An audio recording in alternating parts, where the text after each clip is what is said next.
Rapid fire answers coming your way. What's today's burning question? Let's find out. Making your dog comfortable with liver disease involves a few key steps. Firstly, consult with your vet to create a tailored treatment plan, which may include specific medications and dietary changes.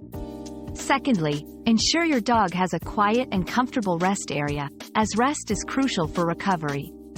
Provide fresh water at all times to keep them hydrated. Reduce stress in their environment as much as possible, and consider supplements or diets recommended by your vet that support liver health. Regular, gentle exercise can also help maintain their overall well-being. Remember, your loving presence is a great comfort to them. Another mystery solved, but many more await. Keep up with our daily discoveries by subscribing and turning on notifications.